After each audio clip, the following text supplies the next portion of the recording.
Bună ziua, sunt în standul Affinity de la CMT Stuttgart și astăzi vreau să vă arăt acest model de campervan. Este vorba de Affinity 3. Affinity este o firmă poloneză care face parte din grupul Kabe. Au venit cu niște modele foarte interesante. Mie îmi place foarte mult calitatea acestor campervanuri.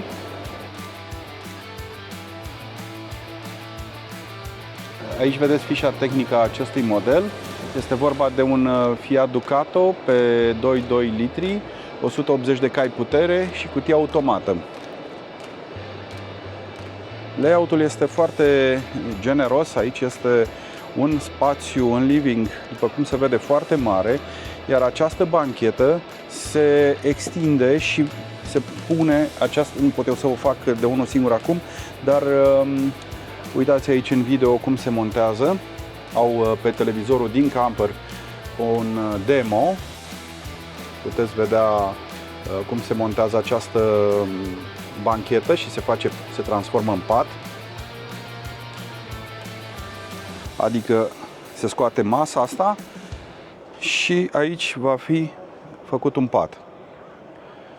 Asupra cabinei șoferului avem acest skyroof foarte interesant, cu rulou de intimitate și plasă de anti-insecte. Seara, când stăm aici, putem admira, de exemplu, cerul plin de stele, iar ziua ne poate oferi foarte multă lumină naturală.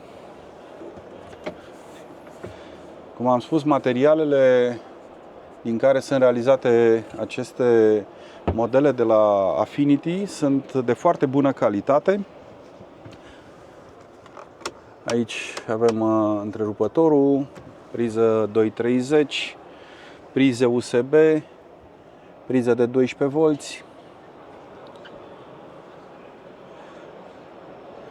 Zona de bucătărie este imediat cum urcăm pe mâna stângă. Chiuveta și aragazul cu două ochiuri de la Dometic sunt integrate. Un blat de lucru pentru bucătărie. Aici sunt întrerupătoarele pentru lumini. Priză 230. Aici deasupra avem o serie de sertare foarte interesant. Sunt cu închidere, se închid foarte ușor, nu riști să scape din mână și să se lovească foarte tare. Ce vreau să remarc aici la bucătărie, după cum vedeți, modulul acesta de bucătărie este curbat, nu este foarte mare, dar are forme curbate și asta creează un aspect plăcut, faptul că nu te lovești de colțurile mobilei de la bucătărie. Și alt aspect important, distanța este destul de mare între zona de bucătărie și zona banchetelor. Aici poți circula foarte lejer față de alte modele de campervanuri. Aici avem un frigider Dometic, evident cu congelator. Mergem în zona dormitorului și vedem că avem două paturi pe lung, dar paturile astea se pot culisa, se trag spre interior, se unesc și mai sunt niște perne, se pun acolo stânga-dreapta și practic facem un pat matrimonial foarte mare. Se deschid foarte ușor aceste paturi, iar accesul în pat se face cu această treaptă care se poate ridica, se pliază și avem acces în zona spațiului din spate.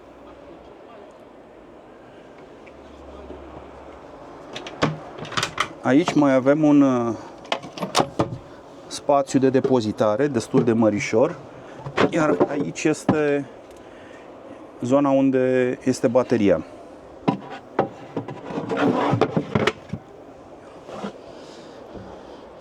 Sub patul din partea șoferului vedem că avem acolo un spațiu foarte mare. aceea este roata din spate, de pe partea șoferului, și acest spațiu se poate mări, se pliază aici, putem avea acces în zona de supat foarte ușor.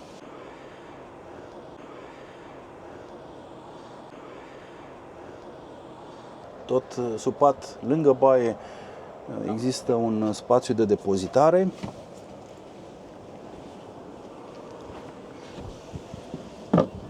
Aici jos este accesul către bazinele de apă.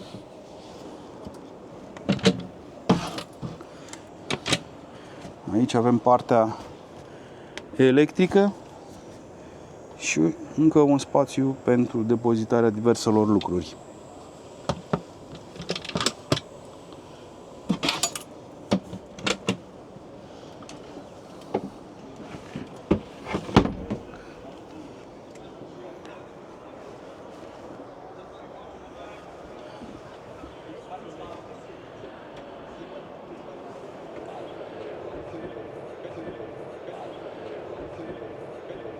Aici avem un spațiu de depozitare pentru diverse obiecte mici.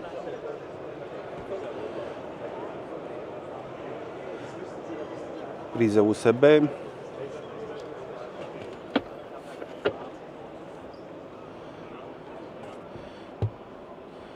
Aici ne arată cum se modulează partea asta din spate, pe care o putem accesa fie din interior, fie din exterior.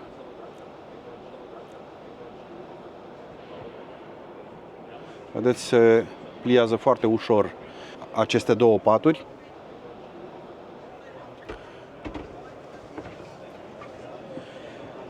Da, este un model foarte interesant și, repet, calitatea materialelor este foarte importantă.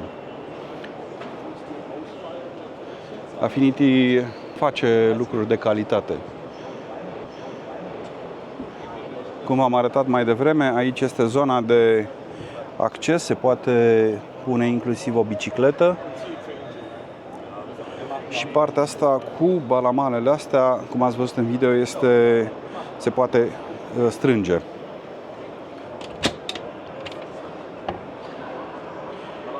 Loc pentru o butelie.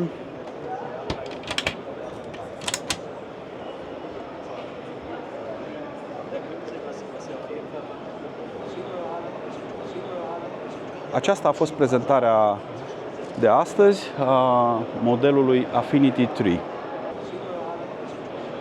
Mulțumesc pentru vizionare și nu uitați să dați abonare și să apăsați clopoțelul de notificare pentru a vedea următoarele modele de rulote și autorulote pe care le voi prezenta pe canalul de YouTube.